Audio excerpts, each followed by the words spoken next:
சாமி. நலம் பெறுவேன். ஆஹா. இருந்த போதிலும் இது என்ன இது? இதோ இதெல்லாம் அரிசி மூட்டை கட்டி போட்டுது. எதுக்கு? நாளைக்கெல்லாம் லோடு ஏற்றிக்கலாம். ஆந்திராவில இருந்து தமிழ்நாட்டுக்கு போகுது. இந்த அரிசி எடுத்துன்னு போயிட்டு நம்ம திருப்பத்தூர்ல மார்க்கெட்டில் விட்டுருவோம் யாரும். அப்படியா? இதெல்லாம் வித மூட்டை. அதுல சரி மூட்டை சாப்பிட தம்பி அப்படி கிடையாது. ஏன்னா மனிதனுக்கு உறக்கம் என்பது முக்கியம். மனிதன் மட்டுமில்லை, எந்த ஒரு விலங்குகளா இருந்தாலும் ஒரு உயிர் உள்ள விலங்குகளுக்கு உறக்கம் என்பது முக்கியம். ஆமா சாமி, இவங்க தூங்குறாங்க. இருந்தாலும் என் மனுஷனுக்கு ஒரு கஷ்டம். என்ன கஷ்டம்? அதை கஷ்டம் சொல்லணும்னாலும் இல்ல, வாயில் தான் சொல்ல முடியும். வாயில் தான் சொல்றேன். ஆமா சாமி, எங்க அப்பா அம்மாவுக்கு நாங்க அண்ணன் தம்பி 2 பேரு. சரிங்களா? சரி, 2 பேருமே வயசுக்கு வந்துட்டோம். பொம்பளை பிள்ளைங்களா? ஆம்பளை பசங்க தான். ஓ, கல்யாணம் பண்ற வயசுக்கு வந்துட்டோம். சரி, எங்க அப்பா அம்மாவுக்கு ஒரே ஆசை. எப்படி?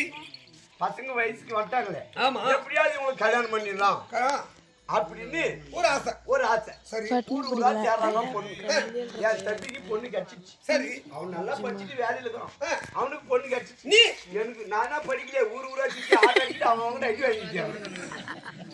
ஒருத்தரும் பொண்ணு கொடுக்கல. எப்படியோ ஒண்ணு ஆந்திராவுக்கு ஒரு நாள் ஆட்டத்துக்கு வந்து. சரி, எந்த ஊருக்கு? இது நான் ஊரு சின்ன இந்த ஊருக்கு வந்துட்டாங்க. போன வருஷம் தவுசு ஆடணுமா, அதுக்கு முன்னாடி அள்ளி சம்பளம் ஆடணுமா, 2 நாளுக்கு வந்தேன். எப்படியோ ஒண்ணு வந்த மாதிரி தேவானி என்ன பார்த்து லவ் பண்ணிட்டான். சரி, அவளை கட்டிக்கிட்டேன் நான். அவளை பொண்ணு பார்த்துட்டேன். சரி, எங்க அம்மா அப்பா அப்படி சொல்லிட்டு, அம்மா நான் ஒரு பொண்ணு லவ் பண்ணேன்னு காட்டினேன். எங்க அப்பா அம்மாவும் ஒத்துக்கிட்டாங்க. சரி, கல்யாணம் நிச்சயம் பண்ணியாச்சு.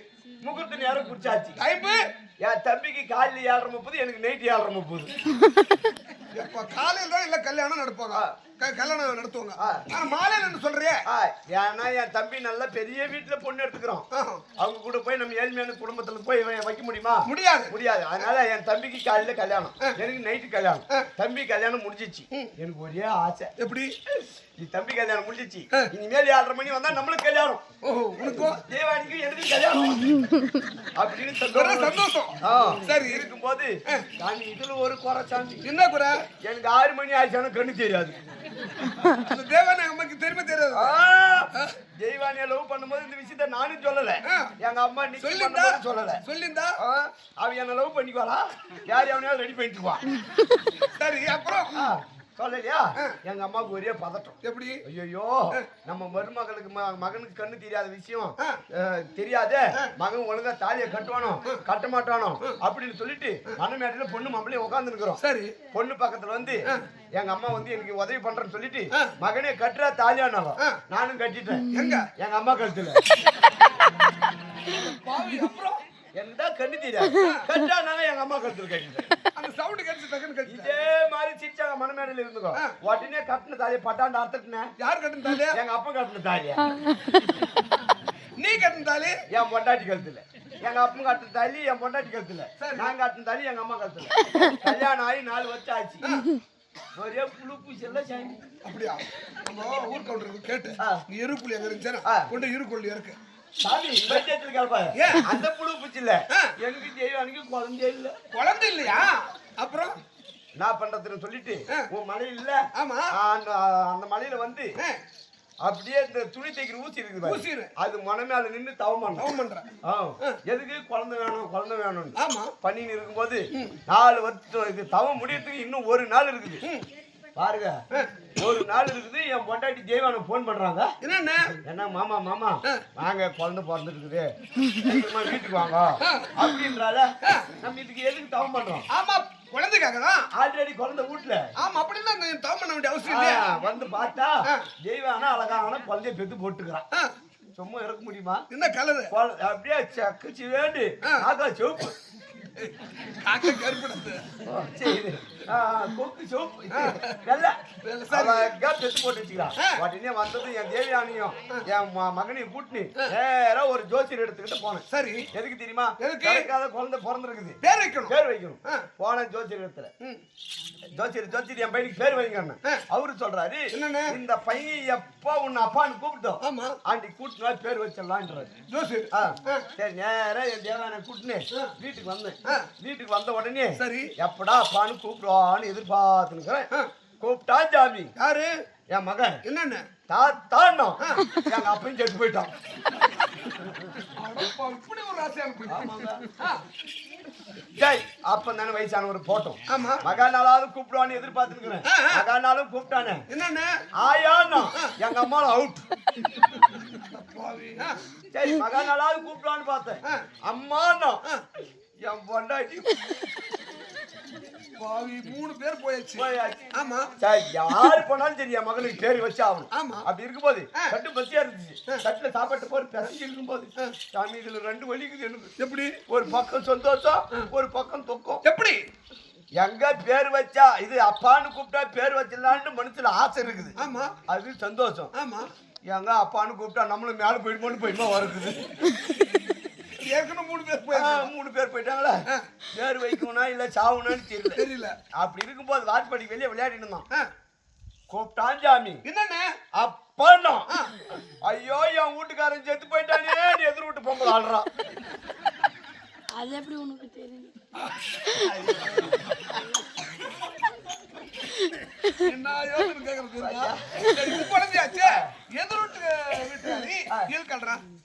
சாமி, நான் குழந்தை வேணும்னு உன் மனையில வந்து தவம் பண்ணேன். ஆமா, நான் அங்க போன டைம்ல எதிர் வீட்டுக்காரன் என் வீட்டுல தவம் பண்ணிட்டான். சரி, அதனால அந்த குழந்தை எனக்கு பிறக்கல, எதிர் வீட்டுக்காரனுக்கு பெத்து போட்டுக்கிறா தேவான. நான் அவளை கஷ்டப்பட்டு எவ்வளவு லவ் பண்ணேன் எனக்கு தெரியாது. எதிர் வீட்டுக்காரனை வச்சிருந்துக்கிறான். நான் இன்னைக்கு காலையில போகும்போது பிடிச்சிடறாங்க.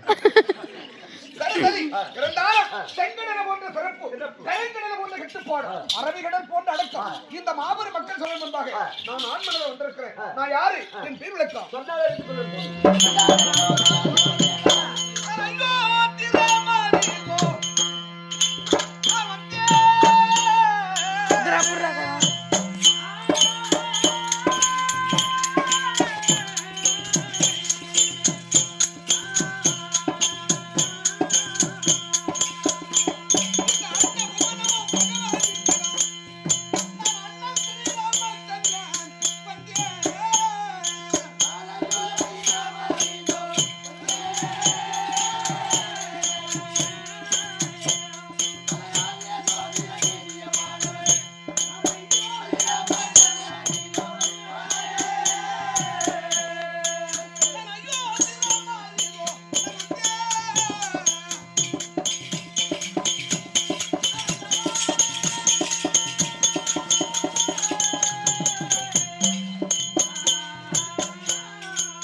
பரம்பரையோ 21 தலைமுறை 21 தலைமுறை. நானும் 20வது தலைமுறையிலே பிறந்தவன். ரகு என்பவன் ஒருவன். அந்த ரகுகுலத்திலே பிறந்தவர் யார் தெரியுமா?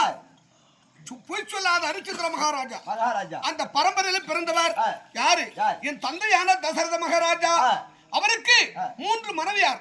3 மனைவிமார்கள். யாரா தெரியுமா? யார் யார்? சுமித்திரை, கைகேயி,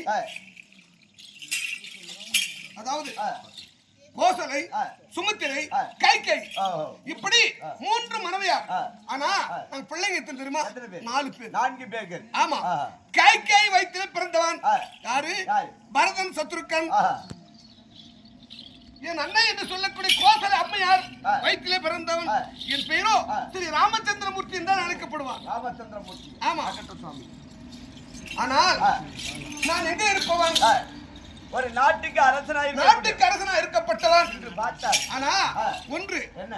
என் தந்தையான தசரத மகாராஜன் முக்காலத்துல தேவர்களை பிடித்து ஒரு சூரனை வரம் செய்தான். சூரன் பேர் என்ன பெருமா? சம்பராசூரன். அந்த தேவரெல்லாம் சேர்ந்து என் தந்தையான தசரத மகாராஜனிடத்தில் முறையிட்டார்களாம். அப்ப என்ன பண்ணாரு? என் தந்தை புறப்பட்டார். எங்க?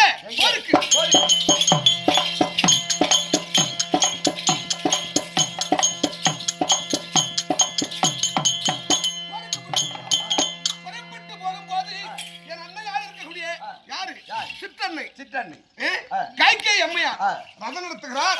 அப்பா வந்து தேர்தலில் உட்கார்ந்து புறப்படுறார் போருக்கு, சம்பராசூரனை யுத்தம் செய்வதற்கு. போகிற நேரத்துல அந்த காலத்துல பார்த்தேன்னா வண்டி உண்மைதான். அது என்ன குதிரை வண்டி. அது என்ன பண்ணுதா? அந்த கடியாணி ஒளிந்து விட்டதா? அச்சாணி ஒளிந்து விட்டு பார்த்தால் தேர் நேரத்தில் ஓடிக்கொண்டு போகிறது. அச்சாணி உடைந்து விட்டது. அப்போ எங்க சிற்றண்ணன் சொல்றாரு, சுவாமி நீ பயப்படாதுங்க, போருக்கு போவது குறிக்கோளா இருங்க. அந்த ரதத்தை நான் எப்படி நடத்த முடியும் நான் கவனிக்கிறேன் அப்படி சொல்லி தன்னுடைய விரலை விட்டு நடத்தினாராம். சரி சரி. விரலை விட்டு ரதம் நடத்துகிறார். போயிட்டு சம்பராசூரனை வெற்றி பெற்று வந்து விட்டார். தேவி இப்படி உதவி செய்தாயே, உனக்கு என்ன வேணும் கேட்கிறார். அப்போ எங்க அம்மா சித்தார சொல்றா, சுவாமி எனக்கு 2 வரம் வேண்டும். அந்த 2 வரத்தை என்னைக்கு தேவையோ அன்னைக்கு நான் கேட்கிறேன். 2 வரம் கொடுக்கிறது வாக்குறுதி மட்டும் கொடு அப்படின்னு சொன்னாராம். அப்போது 2 வரத்தை பெற்றுக் கொண்டார். யாரு? சிற்றண்ணையா. நான் பிறந்து 16 வயது முடிந்த உடனே என் தந்தை யோசிக்கிறார், பிள்ளையோ தலைக்கு மேல வளர்ந்து விட்டது, ராமனுக்கு முடிசூட்டு விழா நடத்த வேண்டும். அதனால நாடு முழுவதுமே யார் அச்சக்கார பிச்சைக்கார என்ன பொருள் கேட்டாலும் வாரி வழங்குங்கள் அப்படின்னு தந்தையார் உத்தரவிட்டார். அதை கேட்ட உடனே அந்த அயோத்தி நாடே சந்தோஷத்துல இருக்குது. சரி, சந்தோஷத்துல மூலிகை உண்டு இருக்கிறது. அந்த நேரத்தில் என் தந்தையான தசரத மகாராஜா எங்க சித்தன்னை கைகேயி இருக்கக்கூடிய அரண்மனை சொல்றான்.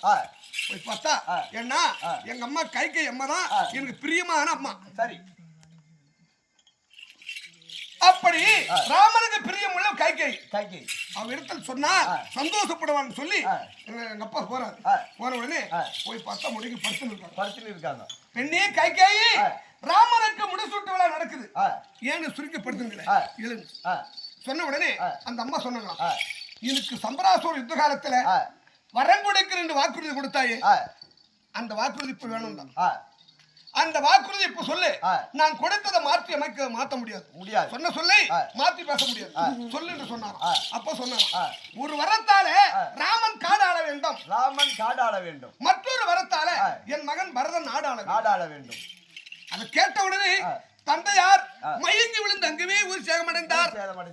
ஆமா, நான் புறப்பட்டு சிற்றண்ணையார் சொன்ன வார்த்தை நாம தட்ட முடியாது. அம்மாவுடைய வாக்குறுதி, அந்த வார்த்தை தப்ப முடியாது. அதனால எங்க புறப்பட்டேன்?